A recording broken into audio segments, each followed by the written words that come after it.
Menopausal bleeding. Post menopausal bleeding मतलब menopause के बाद। तो पोस्ट मेनोपॉजल ब्लीडिंग का डेफिनेशन है मेनोपॉज के 1 साल के बाद अगर ब्लीडिंग होता है तो उसको बोलते हैं पोस्ट मेनोपॉजल ब्लीडिंग। ठीक है, तो डेफिनेशन क्या है? Any bleeding after 1 year of menopause. ठीक है, कॉज क्या क्या है?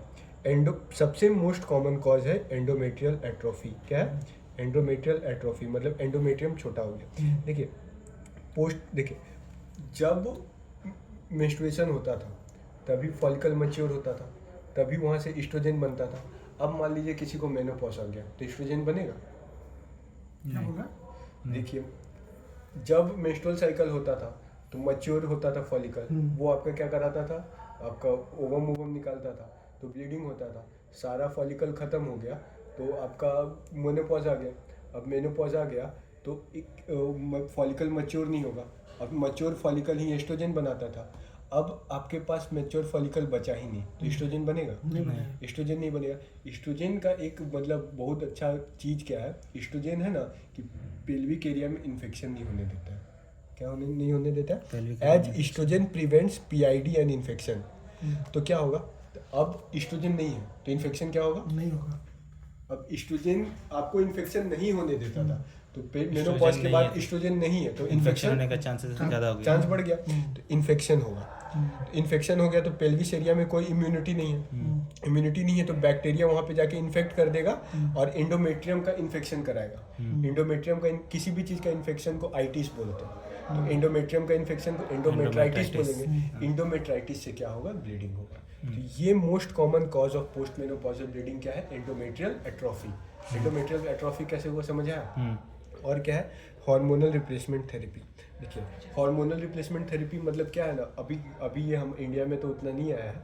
मतलब ऐसा होता है क्या ना, औरत का औरत होने का कारण एस्ट्रोजन है। औरत सुंदर होती है, स्किन स्मूथ होता है, आवाज़ थोड़ा वैसा रहता है, ठीक है, बॉडी टाइप वैसा होता है, तो उसका कारण क्या है? एस्ट्रोजन है। अब जैसे मेनोपॉज आएगा एस्ट्रोजन खत्म तो औरत का क्या होगा कि अब सारा औरत वाला कैरेक्टर कम होने लगेगा।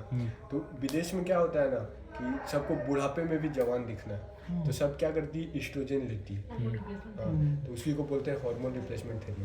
सवाल है कि एस्ट्रोजन से सिर्फ औरत का औरत होना नहीं, एस्ट्रोजन से ब्लीडिंग भी तो होता था, ओव्यूलेशन भी होता है।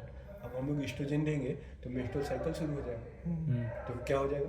ब्लीडिंग हो जाएगा। लेकिन एक तो है नहीं, एग नहीं है लेकिन एंडोमेट्रियम तो बना ना। एंडोमेट्रियम को एस्ट्रोजन बनाता था, एंडोमेट्रियम से एंडोमेट्रियम के तो बना। या फिर एंडोमेट्रियल हाइपरप्लेजिया, किसी को एंडोमेट्रियल या फिर पॉलिप या फिर कार्सिनोमा एंडोमेट्रियम और कार्सिनोमा सर्विक्स का कैंसर।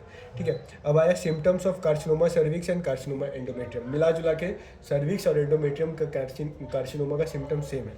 इसका क्या है? पोस्ट कोइटल ब्लीडिंग मतलब सेक्स के बाद ब्लीडिंग। कार्सिनोमा सर्विक्स का पोस्ट मेनोपॉजल ब्लीडिंग दोनों में होता है। Irregular vaginal bleeding, foul smell discharge, pyometra. Pyometra क्या होता है ना कि यूट्रस में जब फ्लूइड का कलेक्शन होता है और वो इन्फेक्ट हो जाता है, पहले फ्लूइड कलेक्ट हुआ, वो इसका इन्फेक्शन हो गया तो अब वो क्या बन गया? पस बन गया। तो पस का डिस्चार्ज होने लगा, उसी को हम लोग क्या बोलते हैं? पायोमेट्रा। पायोमेट्रा क्या है?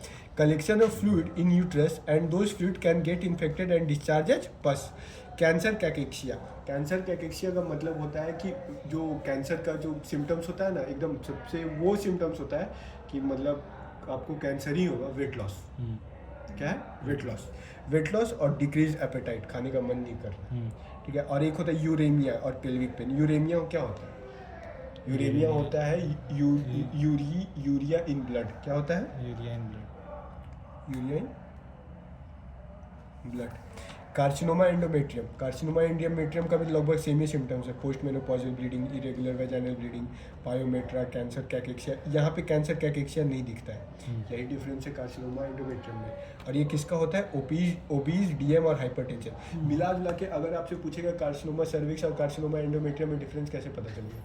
कार्सिनोमा एंडोमेट्रियम जिसको होगा वो हट्टी कट्टी औरत होगी, मोटी होगी, हाइपरटेंशन होगा, डायबिटीज होगा, खाते पीते करके। जिसको कार्सिनोमा सर्विक्स होगा वो पतली दुबली होगी।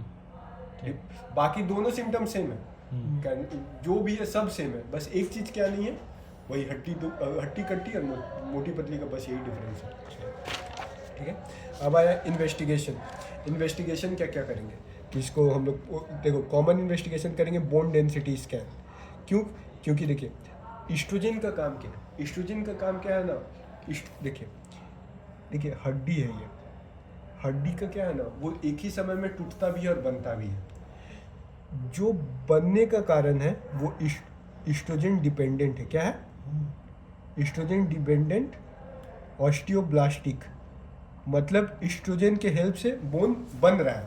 लेकिन हड्डी टूटने का जो कारण है वो एस्ट्रोजन इंडिपेंडेंट है, मतलब हड्डी बिना एस्ट्रोजन, देखिए ये भी बन सकता है। हाँ, ऑस्टियोक्लास्टिक, ऑस्टियोक्लास्टिक का मतलब क्या होता है? हड्डी टूटना। तो मतलब एस्ट्रोजन के और एस्ट्रोजन के बिना हेल्प के हड्डी टूट रहा है। इसका मतलब अगर एस्ट्रोजन नहीं होगा तो हड्डी बनेगा नहीं, लेकिन टूट तो रहा ही है। तो इसका मतलब हड्डी क्या होगा? कमजोर हो जाएगा। उसी को हम लोग क्या बोले? ऑस्टियोपोरोसिस। तो इसीलिए जिसको ऐसा होगा हम उसका हड्डी चेक करेंगे। मतलब एस्ट्रोजन के प्रेजेंस में ही हड्डी बनेगा सर। हाँ ठीक है। लिपिड ऑस्टियोपोरोसिस तो है, एस्ट्रोजन अगर कमी हो जाता है तो ऑस्टियोपोरोसिस हो जाता है। लिपिड प्रोफाइल में हम लोग देखेंगे, लिपिड प्रोफाइल मतलब सीवीएस का रिस्क है कि नहीं। ब्लड ग्लूकोज टेस्ट करेंगे, थायराइड प्रोफाइल टेस्ट करेंगे, मैमोग्राफी करेंगे, ट्रांसवेजाइनल सोनोग्राफी करेंगे, ठीक है। पैप्समियर करेंगे, एंडोमेट्रियल बायोप्सी। पैप्समियर किसके लिए करते हैं? सर्वाइकल कैंसर के लिए। मतलब मिला जुला के जितना कॉज पड़े ना, सबका एक गो टेस्ट है।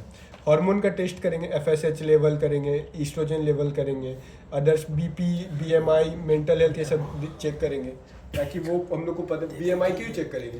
क्योंकि बीएमआई अगर ज़्यादा है तो मतलब कार्सिनोमा एंडोमेट्रियम है, बीएमआई कम है इसका मतलब कार्सिनोमा सर्विक्स है। हो गया। अब मैनेजमेंट क्या करेंगे? पोस्ट मेनोपॉजल ब्लीडिंग होगा तो क्या करेंगे? इन्वेस्टिगेशन करेंगे, जो डायग्नोसिस आएगा। अगर कार्सिनोमा एंडोमेट्रियम है तो एंडोमेट्रियम का ट्रीटमेंट करेंगे, कार्सिनोमा सर्विक्स है तो उसका ट्रीटमेंट करेंगे, जो कॉज होगा उसका ट्रीटमेंट करेंगे। तो मैनेजमेंट क्या है? According to the diagnosis.